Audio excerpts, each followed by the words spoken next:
Chapter 67. Holy Order. Deuteronomy chapter 22, verses 1 to 4. Thou shalt not see thy brother's ox or his sheep go astray, and hide thyself from them. Thou shalt in any case bring them again unto thy brother. And if thy brother be not nigh unto thee, or if thou know him not, then thou shalt bring it unto thine own house, and it shall be with thee until thy brother seek after it, and thou shalt restore it to him again. In like manner shalt thou do with his ass, and so shalt thou do with his raiment, and with all lost things of thy brother's which he hath lost, and thou hast found, shalt thou do likewise.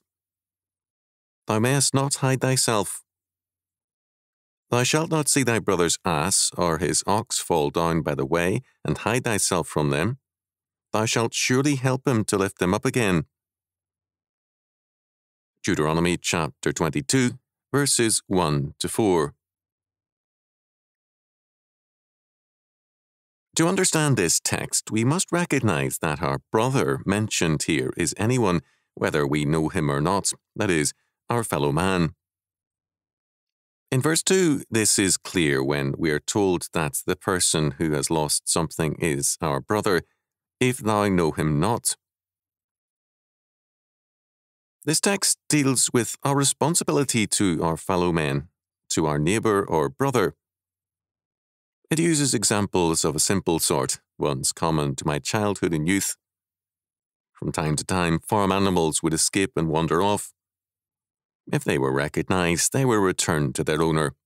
If not, they were held, and word was passed around that a wandering animal was being held for its owner. This law obviously concerns the restoration of lost property. It refers to any kind of property. Animals are cited, but also lost garments. It refers to any property holder, friend or foe, and we are morally obligated to help. This law is related to Exodus chapter 23, verses 4 to 5. If thou meet thine enemy's ox or his ass going astray, thou shalt surely bring it back to him again. If thou see the ass of him that hateth thee lying under his burden, and wouldest forbear to help him, thou shalt surely help with him. The practical results of such help will be to heal animosity and bring people together. It's worth noting that a fallen animal, which must be helped up, was not of necessity overloaded. When roads were dirt paths, men and animals easily slipped and fell. A loaded animal could not get up readily without help. The alternative was to unload him, help him up, and then reload him, a slow process. There is another matter here: property. Whether a garment or an ox, the lost item was someone's property. The 8th commandment says, "Thou shalt not steal." Exodus chapter 20, verse 15. Simple theft means taking that which belongs to another. There are many other ways of depriving people of their properties, such as by taxation, but an indirect means is to refuse neighbourly watchfulness. To see a neighbour's ox, cow, or horse go astray and do nothing means that the stray animal may be injured or stolen. This is a form of theft. To see his property unprotected because it has been mislaid or in some other way lost, and to do nothing, is to help in its theft. Biblical laws respecting property are many. In this life, property is closely tied to our existence, to our calling, and to our freedom. All these things are endangered or at least limited when our property is lost, destroyed, or stolen. We are thus required to treat every man as our brother where his person and property are concerned. This is a necessary aspect of social order. We see in Leviticus chapter 6, verses 1 to 7, that failure to restore a lost article is declared to be theft. The item must be restored plus a fine of 1/5 of the value. The expression in verse 1, not to hide thyself, has been rendered by the Revised Standard Version as withhold your help. The ancient understanding of this law has been that no reward was to be received for restoring the stray or lost property to its owner. To perform a neighbourly moral duty is not to be seen as rendering a payable service. We are commanded by God not to withhold our help. There is another aspect to this law. In verse 1, go astray is literally, as C.H. Waller pointed out, being driven away. This could be by a wild animal or by a thief. There is an issue here which modern law has not fully come to terms with, some court decisions favouring one side and some the other. H.B. Clark wrote, 176a. The doctrines of biblical law are not altogether satisfied when one merely refrains from injuring his neighbour, for the law requires the doing of good at all times, and so, while one should not consider himself as his brother's keeper, and thus perhaps cause himself to be hated, he should doubtless help his neighbour as well as his beast of burden when the neighbour calls for help or when it is seen that he is in distress or is about to suffer injury, and one can give assistance without serious inconvenience or injury to himself. Such a duty would seem to be implicit in the Golden Rule and in the commandment of Jesus to a certain lawyer that he go and do as did the Good Samaritan. But difficulty arises when it is sought to assess the liability of one who, like the certain priest and the Levite, passes by on the other side. For as the law awards no material compensation to the Samaritan, so it seemingly imposes no penalty upon one who fails to do right by his neighbour as a good man. The secular law imposes no duty to become a good Samaritan and prevent injury to others. It is said that a bystander may watch a blind man or a child walk over a precipice, and yet he is not required to give warning. He may stand on the bank of a stream and see a man drowning, and although he holds in his hand a rope that could be used to rescue the man, yet he is not required to give assistance. He may owe a moral duty to warn the blind man or to assist the drowning man, but being a mere bystander and in no wise responsible for the dangerous situation, he owes no legal duty to render assistance. Buchanan v. Rose, 1942, 138 Texas 390, 159, Southwest 2nd 109, 110, Alexander, C.J.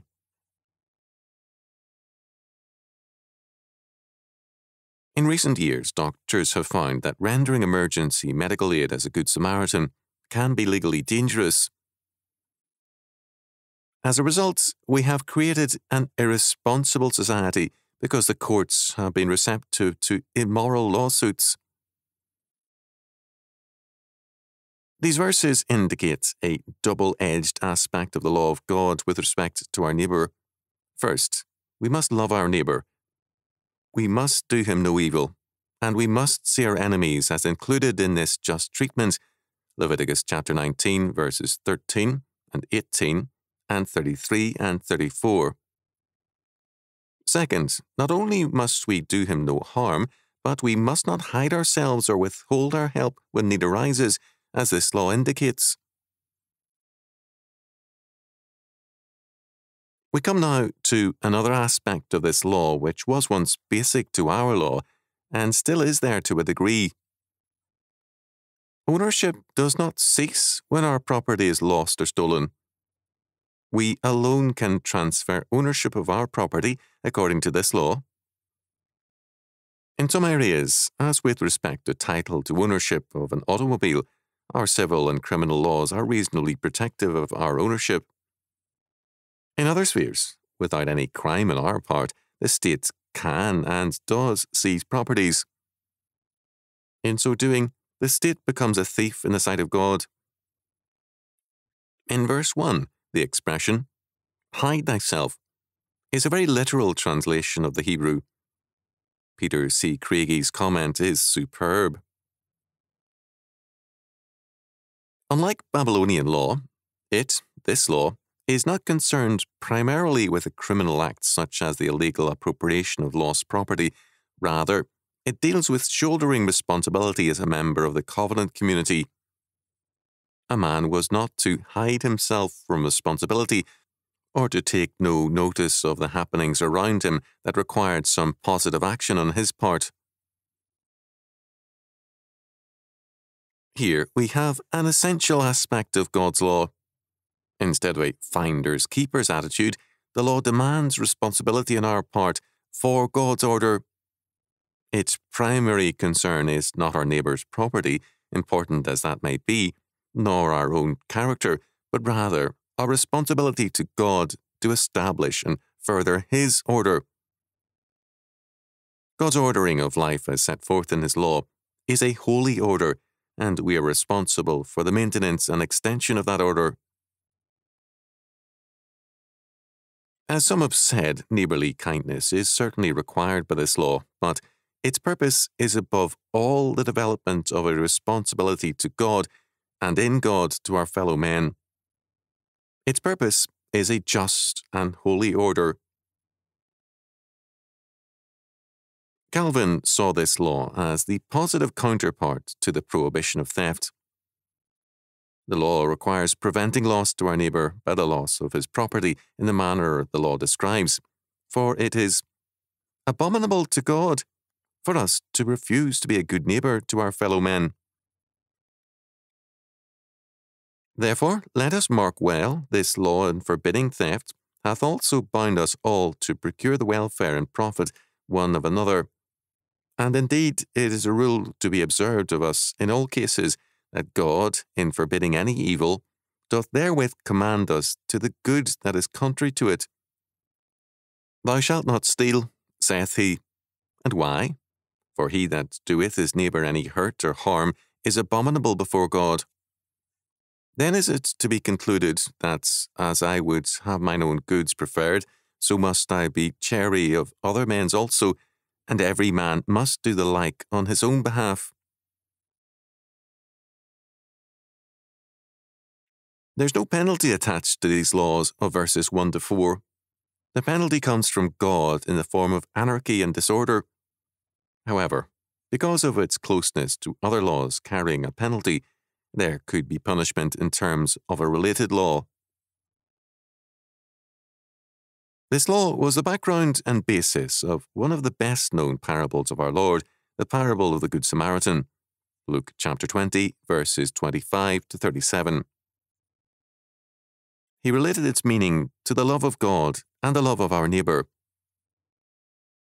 Whereas the law of Deuteronomy chapter 22, verses 1 to 4 refers to property, our Lord applies it to the case of a man, a victim, in order to make more clear the meaning of a disregard for God's law order.